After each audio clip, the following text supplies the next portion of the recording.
बिस्मिल्लाहिर्रहमानिर्रहीम। अस्सलाम वालेकुम डियर स्टूडेंट्स। आज हम बायोलॉजी क्लास 10 चैप्टर 2 होम्योस्टेसिस का पार्ट 2 डिस्कस करेंगे। तो सबसे पहले हम डिस्कस करते हैं कि ह्यूमन बींग्स में होम्योस्टेसिस कैसे होता है। तो जो मेन ऑर्गन्स हैं होम्योस्टेसिस में इन्वॉल्व होते हैं वो हैं स्किन, लंग्स और kidneys. Skin largest organ of the body है क्योंकि उसका सरफेस एरिया बहुत ज़्यादा होता है। बेसिकली ये एक प्रोटेक्टिव ऑर्गन के तौर पे एक्ट करता है, लेकिन ये होम्योस्टेसिस में भी अपना पार्ट प्ले करता है टेम्परेचर, वाटर और सॉल्ट को मेंटेन करके। सेकेंडली लंग्स आ जाते हैं। लंग्स ऑक्सीजन और कार्बन डाइऑक्साइड की लेवल्स को मेंटेन रखते हैं बॉडी में थ्रू इंस्पायरेशन और एक्सपायरेशन। तीसरा ऑर्गन किडनीज़ होते हैं। किडनीज़ बिल्कुल फ़िल्टर के तौर पे काम करते हैं, या आप छलनी के तौर पे ले लें, जिससे वो होम्योस्टेसिस में टेक पार्ट करते हैं बॉडी के। अपन वाटर को, सॉल्ट को मेंटेन रखते हैं, बॉडी से टॉक्सिक सब्सटेंसेस को रिमूव करते हैं, एक्स्ट्रा वाटर को रिमूव करते हैं in the form of urine. अब हमारा टॉपिक है ह्यूमन स्किन। तो ह्यूमन स्किन की 3 लेयर्स होती हैं, एपिडर्मिस, डर्मिस एंड हाइपोडर्मिस। सबसे आउटर लेयर जो है उसको एपिडर्मिस कहते हैं, और ये फ्लैट डेड सेल्स की बनी हुई होती है जिसमें केराटिन होता है। इसमें कोई ब्लड वेसल्स नहीं होती हैं, लेकिन ये एक बहुत ही ज़रूरी काम करती हैं, यानी कि प्रोटेक्टिव लेयर के तौर पे काम करती है और जरासीम को हमारी बॉडी में नहीं घुसने देती। एज वेल एज ये इम्पर्मिएबल टू वाटर होती है और वाटर को बॉडी के अंदर नहीं जाने देती और बाहर भी जो है ज़्यादा लॉस नहीं होने देती है। सेकंड लेयर जो कि मिडल लेयर होती है वो डर्मिस होती है। ये डिफरेंट स्ट्रक्चर्स होते हैं इसके अंदर, जैसे नर्व एंडिंग रिसेप्टर्स हैं जिससे सेंसेशंस ब्रेन को जाती हैं, जिसमें टेम्परेचर चेंज की सेंसेशन है, पेन की, प्रेशर की। ये सारी सेंसेशंस इन्हीं नर्व एंडिंग्स के ज़रिए जाती हैं जो कि डर्मिस में होती है। इसके अलावा डर्मिस में स्वेट ग्लैंड्स भी होते हैं जो कि स्वेट सीक्रेट करते हैं और उससे टेम्परेचर मेंटेन रहता है। यही स्वेट ग्लैंड्स कुछ small amount of urea, water and salt भी सीक्रेट करते हैं और इससे होम्योस्टेसिस में अपना पार्ट प्ले करते हैं। इसके अलावा डर्मिस में आर्टेरियोल्स का एक नेटवर्क भी होता है जो कि टेम्परेचर रेगुलेशन करने में हमारी मदद करता है। डर्मिस में 2 और चीज़ें होती हैं जिसमें हेयर फॉलिकल्स होते हैं और सेबेशियस ग्लैंड्स होते हैं। इनर मोस्ट लेयर हाइपोडर्मिस होती है। हाइपोडर्मिस में फैट सेल्स होते हैं और फैट सेल्स इंसुलेशन का काम करते हैं, यानी कि हमें ज़्यादा गर्मी या ज़्यादा ठंड से बचाते हैं। Fat cells loss of heat को भी रोकते हैं, यानी कि बॉडी की हीट प्रिजर्व रखते हैं। इसके अलावा फैट सेल्स का काम एनर्जी स्टोर करना भी होता है, यानी कि जब भी बॉडी को एनर्जी की ज़रूरत होती है तो फैट कन्वर्ट हो जाती है इनटू कार्बोहाइड्रेट्स और हमें एनर्जी, उससे हम एनर्जी हासिल कर सकते हैं। तो हाइपोडर्मिस एज एनर्जी स्टोर भी काम करता है। स्किन बॉडी टेम्परेचर को कैसे रेगुलेट करता है? तो स्किन में रिसेप्टर्स होते हैं जो कि चेंज, बॉडी टेम्परेचर में कोई भी चेंज होता है उसको डिटेक्ट कर लेते हैं। यानी कि हमारा एक जो बॉडी का टेम्परेचर होता है उसका एक सेट पॉइंट होता है, यानी कि नॉर्मल 37 डिग्री सेंटीग्रेड। अगर इससे टेम्परेचर राइज हो रहा है या कम हो रहा है तो फ़ौरन ये रिसेप्टर्स जो कि स्किन में मौजूद होते हैं डिटेक्ट कर लेते हैं और ये ब्रेन को नर्व इम्पल्स भेजते हैं। इसके ज़रिए एक फीडबैक मैकेनिज़्म होता है जिसके ज़रिए टेम्परेचर को दोबारा से सेट पॉइंट पे लाने की कोशिश की जाती है, यानी कि अगर बढ़ गया है तो कम किया जाता है, अगर कम हो गया है तो टेम्परेचर को बढ़ा के दोबारा बॉडी की टेम्परेचर को मेंटेन किया जाता है। क्योंकि ये बहुत ज़रूरी है कि टेम्परेचर एक ख़ास पॉइंट पे मेंटेन रहे, क्योंकि अगर टेम्परेचर राइज़ हो जाएगा या बहुत ज़्यादा लो हो जाएगा तो हमारी बॉडी का मेटाबॉलिज्म बहुत बुरी तरह अफेक्टेड होता है और इससे सेल्स की डेथ हो सकती है और बॉडी फंक्शन सारे इम्पेयर्ड हो सकते हैं। ये फीडबैक मैकेनिज़्म किस तरह काम करता है, तो अगर बॉडी टेम्परेचर बढ़ना शुरू हो जाता है तो 3 प्रोसेसेस होते हैं, यानी कि स्वेट प्रोडक्शन होती है, हेयर्स ले डाउन हो जाते हैं और वैसोडाइलेटेशन होती है। स्वेट ग्लैंड मज़ीद स्वेट प्रोड्यूस करना शुरू कर देते हैं, यानी कि पसीना ज़्यादा आता है जो कि हमारी जिल्द पे जमा हो जाता है और फिर वो हवा से जब एवापरेट करता है तो हीट एनर्जी लॉस होती है और बॉडी कूल होना शुरू हो जाती है। इसी तरह जो डर्मिस में आर्टेरियोल्स होते हैं उनकी डायलेटेशन हो जाती है जिससे ब्लड फ्लो ज़्यादा हो जाता है और वो ज़्यादा सरफेस के करीब भी हो जाती हैं और इस तरह वो ज़्यादा हीट लॉस करती हैं। इसके अलावा जो हेयर्स होते हैं, फाइन हेयर्स होते हैं हमारे स्किन के ऊपर, उनके जो मसल्स होते हैं वो रिलैक्स हो जाते हैं और हेयर्स को बिल्कुल स्किन के साथ फ्लैट कर देते हैं। इससे भी हीट लॉस में मदद मिलती है। इसी तरह जब बॉडी टेम्परेचर कम होना शुरू हो जाता है तो क्या क्या मैकेनिज़म्स होते हैं, हेयर्स की इरेक्शन होती है, वैसो कॉन्ट्रैक्शन होती है, स्वेट प्रोडक्शन कम हो जाती है और मेटाबॉलिक रेट बढ़ जाता है। यानी कि तकरीबन वो सारी चीज़ें उल्टी होती हैं जो कि टेम्परेचर राइज़ में हो रही होती हैं। जो हेयर्स फाइन हेयर्स होते हैं स्किन के ऊपर, उनको जो मसल्स कंट्रोल करते हैं वो कॉन्ट्रैक्ट हो जाते हैं जिससे हेयर्स अपराइट हो जाते हैं और एक layer of insulating layer air को वो स्किन के साथ ट्रैप कर लेते हैं जिससे हीट लॉस प्रिवेंट होती है। इसी तरह वैसो कंस्ट्रिक्शन हो जाती है, ब्लड फ्लो कम हो जाता है और हीट लॉस रुक जाती है।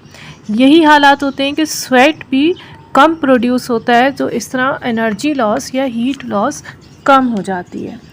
बॉडी में जो भी मेटाबॉलिक प्रोसेसेस हो रहे होते हैं वो ज़्यादा इंक्रीज़ हो जाते हैं और जिसकी वजह से हीट ज़्यादा प्रोड्यूस होती है और बॉडी गर्म होना शुरू हो जाती है।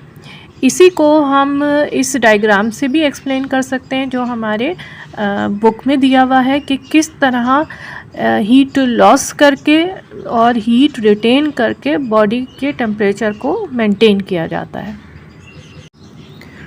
अब हम नेक्स्ट टॉपिक पे आ जाते हैं कि लंग्स किस तरह होम्योस्टेसिस मेंटेन करते हैं, यानी कि कार्बन डाइऑक्साइड लेवल्स को बॉडी में एक सर्टेन लिमिट में कैसे मेंटेन रखते हैं। तो ये हम सबको पता है कि लंग्स से हम ऑक्सीजन की इंटेक करते हैं और वो रेड ब्लड सेल से हमारी बॉडी में जाती है। उसके बाद मेटाबॉलिक प्रोसेसेस होते हैं और कार्बन डाइऑक्साइड प्रोड्यूस होती है और कार्बन डाइऑक्साइड लंग्स के ज़रिए हम बाहर एक्सपायर कर देते हैं। सेलुलर लेवल पे ये कैसे होता है कि कार्बन डाइऑक्साइड जो सेल्स में प्रोड्यूस होती है ड्यूरिंग एरोबिक रेस्पिरेशन वो ब्लड में जाती है और वहाँ पे वो वाटर के साथ रिएक्ट करती है in the presence of carbonic anhydrase और कार्बोनिक एसिड बनाती है। कार्बोनिक एसिड फर्दर H+ और बाइकार्बोनेट आयन में टूट जाता है और इसी H+ से pH मेंटेन होता है। ज़ाहिरी बात है कि इस H+ को बॉडी में एक ख़ास लेवल पे मेंटेन रखना बहुत ज़रूरी होता है क्योंकि एक ख़ास pH हमारी बॉडी में ज़रूरी होता है। जब ये बाइकार्बोनेट आयंस लंग्स में जाते हैं तो ये दोबारा कार्बोनिक एसिड में कन्वर्ट हो जाते हैं और फिर दोबारा से कार्बन डाइऑक्साइड में कन्वर्ट हो जाते हैं और कार्बन डाइऑक्साइड एक्सपायरेशन में एक्सपेल्ड आउट हो जाती है। इसके अलावा कुछ कार्बन डाइऑक्साइड एज सच यानी कि बग़ैर कार्बोनिक एसिड में चेंज हुए, बग़ैर बाइकार्बोनेट आयंस बनाए RBCs में के ज़रिए ऐसे ही लंग्स में जाती है और वहाँ से एक्सपायरेशन के थ्रू बाहर निकल जाती है। जब भी कार्बन डाइऑक्साइड लेवल बॉडी में राइज़ होगा तो pH इंक्रीज़ होना शुरू हो जाता है क्योंकि H+ आयंस भी ज़्यादा हो जाएंगे। जैसे ही H+ आयंस बढ़ते हैं, pH बढ़ता है, तो कैरोटिड बॉडीज़ में मौजूद रिसेप्टर्स ब्रेन को सिग्नल भेजते हैं, जिससे ताकि कार्बन डाइऑक्साइड को वापस नॉर्मल लेवल पे लाया जाए। इन सिग्नल्स की वजह से हम लोग ज़्यादा तेज़ी से सांस लेते हैं, हमारा रेट ऑफ ब्रीदिंग बढ़ जाता है, तो कार्बन डाइऑक्साइड ज़्यादा एक्सपेल होती है। इस प्रोसेस के ज़रिए ऑक्सीजन और कार्बन डाइऑक्साइड का लेवल मेंटेन रखा जाता है। अब हम नेक्स्ट टॉपिक पे आ जाते हैं कि किडनीज़ कैसे होम्योस्टेसिस करती हैं। तो किडनीज फिल्ट्रेशन और रीअब्जॉर्प्शन के प्रोसेसेस के थ्रू बॉडी के वाटर कंटेंट को, सॉल्यूट कंटेंट को और नाइट्रोजनस वेस्ट को एक ख़ास कंसंट्रेशन में मेंटेन रखती हैं। नाइट्रोजनस वेस्ट को बॉडी से निकाल देती हैं, एक्सेस वाटर को निकाल देती हैं, एक्सेस सॉल्यूट को निकाल देती हैं, और जो ज़रूरी वाटर और सॉल्यूट होता है उसको बॉडी में मेंटेन रखती हैं। अब यूरिनरी सिस्टम इन मैन किन किन ऑर्गन्स से बनता है। तो ये सिस्टम एक पेयर ऑफ किडनीज से बनता है, यानी कि 2 किडनीज होती हैं, 2 यूरेटर्स होते हैं, एक यूरिनरी ब्लैडर है और एक यूरेथ्रा है। ये सब मिला के यूरिनरी सिस्टम बनाते हैं। Kidneys reddish brown bean shape organs होती हैं, जो कि dorsal side of abdominal cavity में होती हैं, वर्टिब्रल कॉलम के दोनों साइड पर। और हर किडनी का सेंटर में एक कॉन्केव सरफेस होती है, जो कि वर्टिब्रल कॉलम को फेस कर रही होती है। इस एरिया को हाइलम कहते हैं, और इसमें रीनल आर्टरी, रीनल वेन और नर्व और यूरेटर्स यहाँ पे एंटर होते हैं किडनी में। यूरेटर्स 2 नैरो ट्यूब्स होती हैं, जो कि किडनी को यूरिनरी ब्लैडर से कनेक्ट करती हैं और यूरिन किडनी से यूरिनरी ब्लैडर में लेकर जाती हैं। यूरिनरी ब्लैडर एक बहुत ही थिन वॉल मस्कुलर बैग होता है, और ये एब्डोमिनल कैविटी में नीचे की तरफ होता है, इन फ्रंट ऑफ रेक्टम, और इसमें यूरिन स्टोर होता है जब तक कि वो ख़ास अमाउंट में जमा हो जाए और फिर बॉडी से एक्सपेल हो जाता है। यूरेथ्रा भी एक नैरो ट्यूब लाइक स्ट्रक्चर होता है, जो कि यूरिनरी ब्लैडर से बाहर सरफेस पे ओपन होता है और यूरिन को ब्लैडर से आउटसाइड द बॉडी एक्सपेल करता है। अब डिटेल स्ट्रक्चर ऑफ किडनी में आ जाते हैं। तो किडनी एक मेम्ब्रेन से एनक्लोज्ड होता है, जिसको पेरिटोनियम कहते हैं, और किडनी की सरफेस और पेरिटोनियम के दरमियान एक फ्लूइड होता है, जिसको पेरिटोनियल फ्लूइड कहा जाता है, जो कि किडनीज को प्रोटेक्ट भी करता है और फ्रिक्शन से बचाता है। इसी तरह से अब जब हम किडनी की एक लॉन्गिट्यूडनल सेक्शन लेते हैं, तो किडनी के 3 मेन पार्ट्स नज़र आते हैं: कॉर्टेक्स, मेडुला और पेल्विस। कॉर्टेक्स जो है वो आउटर डार्क ब्राउन पोर्शन होता है, और उसके ऊपर एक फाइब्रस कैप्सूल होता है, जिससे वो प्रोटेक्टेड होता है। फिर उसके बाद सेकंड लेयर मेडुला की होती है, जो कि इनर लाइटर पोर्शन होता है। इसमें कॉनिकल प्रोजेक्शंस होती हैं, जिसको रीनल पिरामिड्स कहा जाता है। ह्यूमन किडनीज में तकरीबन 12 to 16 पिरामिड्स होते हैं। हर किडनी में नेफ्रॉन्स होते हैं। Nephrons basic functional units of the kidneys है, जो कि बहुत ही छोटी सी ट्यूब्यूल्स होती हैं, और उनका बेसिक वर्क ऑस्मो रेगुलेशन है और यूरिन प्रोडक्शन है। उसके बाद तीसरा पोर्शन जो है वो पेल्विस होता है, जहाँ से किडनीज यूरेटर से कनेक्टेड होती हैं। ये एक फ़नल की तरह होता है, जैसे हमने फ़नल देखा है उसकी तरह का होता है, यानी कि ऊपर से वाइड होता है और नीचे से नैरो हो जाता है, और ये एक तरह से यूरेटर का ही एनलार्ज पार्ट होता है किडनी के अंदर। अब हम इन डिटेल नेफ्रॉन के स्ट्रक्चर के बारे में पढ़ते हैं और उसके फंक्शंस के बारे में, क्योंकि nephron he basic functional unit of kidneys हैं। तो हर किडनी में तकरीबन मोर देन 1 मिलियन नेफ्रॉन्स होते हैं, और ये कलेक्टिंग डक्ट्स में ओपन होती हैं। कलेक्टिंग डक्ट्स पेल्विस में ओपन होते हैं, और इस तरह से यूरिन नेफ्रॉन से बनता हुआ कलेक्टिंग डक्ट के ज़रिए पेल्विस में जाता है और फिर यूरेटर में जाता है। नेफ्रॉन्स के 4 मेन पार्ट्स होते हैं: Bowman's capsule, proximal convoluted tubule, loop of Henle और डिस्टल कॉन्वोल्यूटेड ट्यूब्यूल। हर नेफ्रॉन जब स्टार्ट होता है तो स्टार्ट में वो एक कप लाइक स्ट्रक्चर बनाता है जिसको बाउमेंस कैप्सूल कहते हैं। ये कॉर्टेक्स में होता है या फिर जक्स्टा मेडुलरी जंक्शन में ज़्यादातर होता है, यानी कि बॉर्डर ऑफ कॉर्टेक्स और मेडुला पे। इसमें एक branch of renal artery enter होती है जिसको एफरेंट आर्टीरियोल कहते हैं। Afferent arteriole unfiltered blood kidney में लेकर आती है और वो यहाँ पे बाउमेंस कैप्सूल में न्यूमरस ब्लड कैपिलरीज़ में, यानी कि एक टफ कैपिलरीज़ में बन जाती है शेप में, जिसको ग्लोमेरुलस कहते हैं। ग्लोमेरुलस से मेनली फिल्ट्रेशन होती है और बाउमेंस कैप्सूल और ग्लोमेरुलस को मिला के, इस पूरी बॉडी को मिला के माल्फिजियन बॉडी या रीनल कार्पसल कहते हैं। यहाँ से फिर ग्लोमेरुलस से जो आर्टीरियोल बाहर की तरफ जाती है, यानी कि फ़िल्टर ब्लड लेकर, उसको एफरेंट आर्टीरियोल कहते हैं। फिर बाउमेंस कैप्सूल उसके बाद ट्यूब्यूल की शक्ल इख्तियार कर लेता है और वो एक कॉन्वोल्यूटेड पोर्शन में कॉन्वोल्यूटेड टाइप शेप ले लेती हैं। इस कॉन्वोल्यूटेड टाइप शेप को कहते हैं प्रॉक्सिमल कॉन्वोल्यूटेड ट्यूब्यूल, यानी कि एक गुच्छा सा, ग्लूब्स का गुच्छा सा बनाती हैं। फिर ये प्रॉक्सिमल कॉन्वोल्यूटेड ट्यूब्यूल एक ट्यूब में ओपन हो जाती है। वो ट्यूब एक लूप बनाती है, मेडुला में जाती है, यू शेप ट्यूब बनाती है और वापस कॉर्टेक्स में आती है और फिर से दोबारा से कॉन्वोल्यूटेड हो जाती है, जिसको डिस्टल कॉन्वोल्यूटेड ट्यूब्यूल कहते हैं। इस तरह छोटी सी जगह में काफ़ी बड़े साइज़ का, लेंथ का एक नेफ्रॉन होता है जो कि जगह कम घेरता है मगर उसमें साइज़ बड़ा होता है ताकि फिल्ट्रेशन और रीएब्जॉर्प्शन हो सके।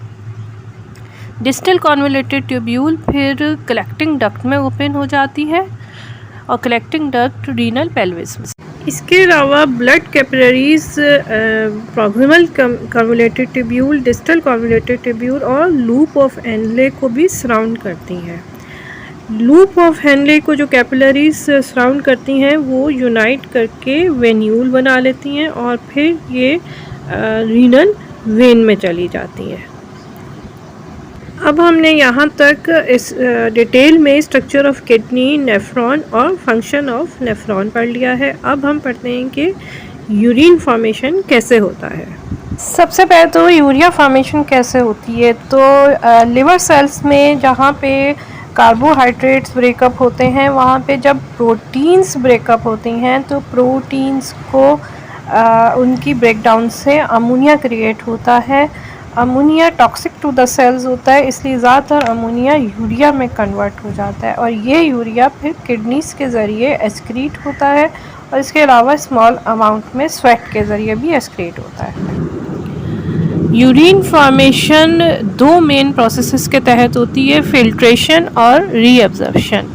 फिल्ट्रेशन दो टाइप्स की होती हैं, अल्ट्रा फिल्ट्रेशन और selective filtration. Ultra filtration Malpighian body में होती है, यानी कि ग्लोमेरुलर कैपिलरीज़ में, जो कि बाउमेंस कैप्सूल में होती हैं। यहाँ पे जो ब्लड आता है उसमें से बहुत सारी चीज़ें फ़िल्टर्ड आउट हो जाती हैं, नॉन सेलेक्टिव होती हैं ये, और जो फिल्ट्रेशन का प्रोसेस है ये अल्ट्रा फिल्ट्रेशन कहलाता है। सिलेक्टिव फिल्ट्रेशन सिर्फ प्रॉक्सिमल और डिस्टल कॉन्वोल्यूटेड ट्यूब्यूल्स पर होती है, जहाँ पे मज़ीद कुछ चीज़ें मेनली यूरिया, अमोनिया वगैरह यहाँ पे फ़िल्टर्ड आउट हो जाती हैं बाय एक्टिव ट्रांसपोर्ट और इस प्रोसेस में एनर्जी रिक्वायर्ड होती है और इसको सेलेक्टिव फिल्ट्रेशन कहते हैं। अब रीअब्जॉर्प्शन की भी दो टाइप्स होती हैं, नॉन सेलेक्टिव रीअब्जॉर्प्शन और सेलेक्टिव रीअब्जॉर्प्शन। जब बाउमेंस कैप्सूल में यूरिन फॉर्म होता है तो ये बहुत ज़्यादा अमाउंट में होता है, क्योंकि बहुत ज़्यादा फिल्ट्रेट हमें मिलता है जब फिल्ट्रेशन होती है। ये तकरीबन 120 centimetre cube of filtrate every minute बन रहा होता है।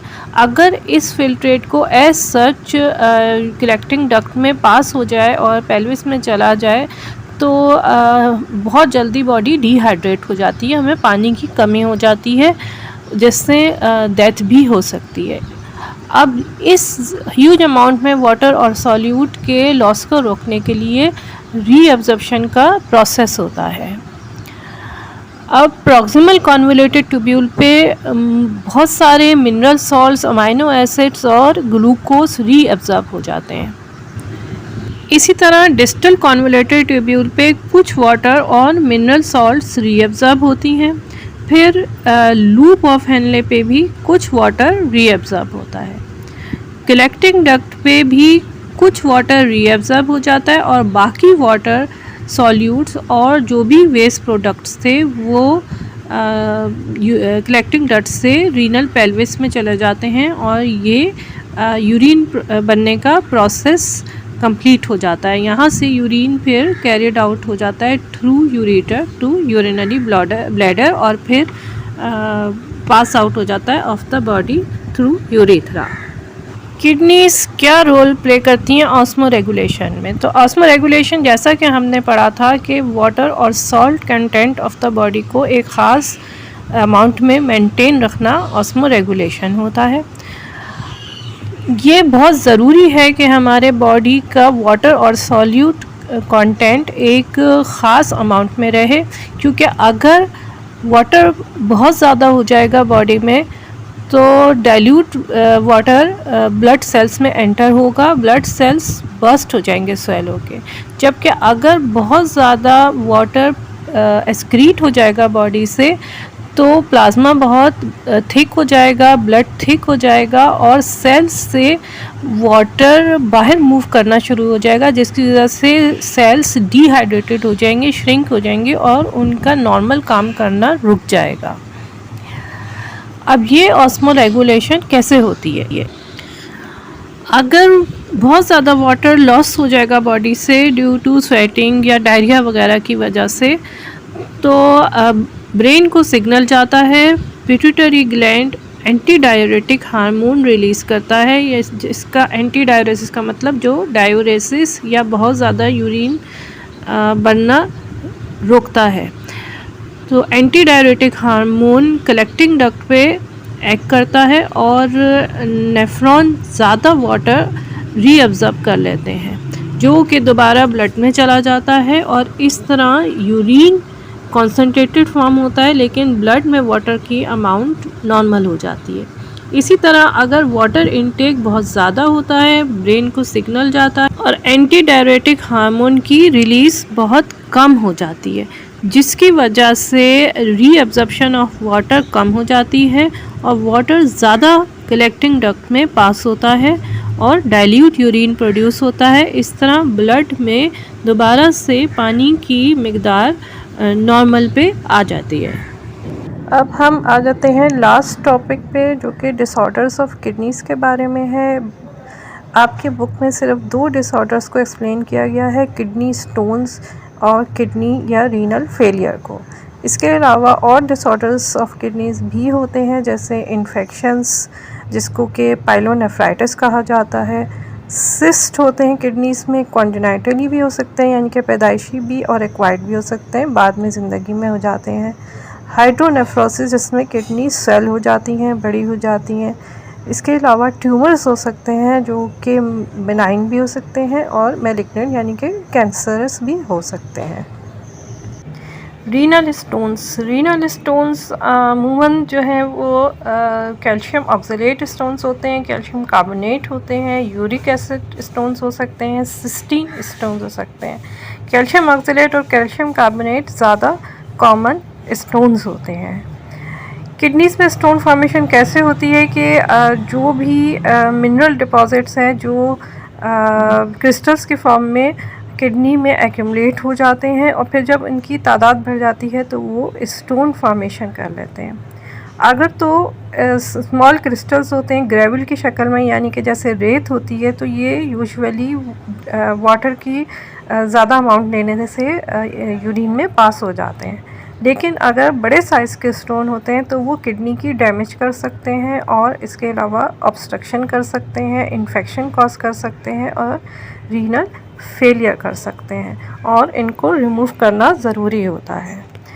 मैनेजमेंट कैसे होती है रीनल स्टोन्स की? तो जो स्मॉल साइज स्टोन्स हैं उनको लिथोट्रिप्सी से यानी कि रेस के ज़रिए स्मॉल पीसेस में ब्रेक किया जाता है और फिर वो यूरिन में पास हो जाते हैं। लेकिन जो लार्जर स्टोन्स होते हैं जो ब्रेक नहीं कर सकते हैं उनको ओपन सर्जरी से रिमूव किया जाता है। प्रिवेंशन कैसे की जाती है स्टोन्स की? उसके लिए आपको वाटर का इंटेक बहुत ज़्यादा ज़रूरी होता है ताकि वो क्रिस्टल्स को एक्यूमुलेट ना होने दे, उनका स्टोन ना बनने दे। इन्फेक्शन से भी प्रिवेंट करना होता है कि इन्फेक्शंस भी एक मेजर कॉज होते हैं वहाँ पे स्टोन फॉर्मेशन से। इसके अलावा कुछ फूड्स होते हैं जो कि स्टोन्स कर सकते, जैसे टोमेटो पल्प है, स्पिनच है, कुछ ख़ास किस्म के स्टोन्स को कुछ ख़ास किस्म के फूड बढ़ा देते हैं, इसलिए ऐसे केसेस में उन फूड को अवॉइड करना चाहिए।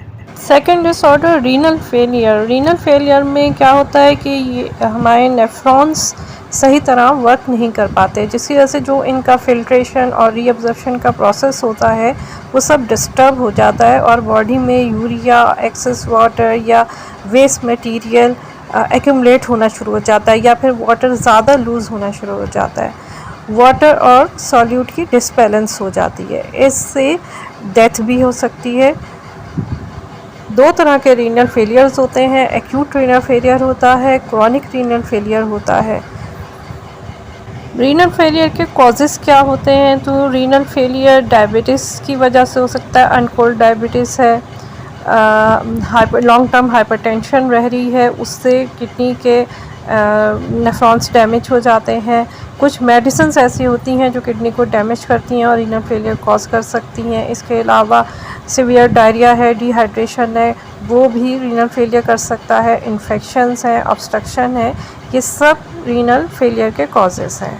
रीनल फेलियर को ट्रीट कैसे किया जाता है? तो रीनल फेलियर की ट्रीटमेंट के लिए डायलिसिस यूज़ होता है या रीनल ट्रांसप्लांटेशन। रीनल ट्रांसप्लांट उस सूरत में ज़रूरी होता है जब दोनों किडनी सही तरह फंक्शन ना कर रही हों। अगर एक किडनी फुली फंक्शन होती है तो रीनल ट्रांसप्लांट की ज़रूरत नहीं होती। अगर दोनों किडनीज फंक्शन नहीं कर रही हैं तो किसी डोनर का जिसकी दोनों किडनीज नॉर्मली फंक्शनिंग हो उनसे एक किडनी लेकर डोनेट किया जा सकता है और ट्रांसप्लांट में यूज़ हो सकती है। और जो डोनर होता है वो एक किडनी के अगर उसकी हेल्दी किडनी है तो वो आराम से सरवाइव कर सकता है। रीनल डायलिसिस एक मशीन के ज़रिए होता है जो कि तकरीबन किडनी ही की तरह फंक्शन करती है और पेशेंट के ब्लड को टॉक्सिक प्रोडक्ट से साफ़ करती है।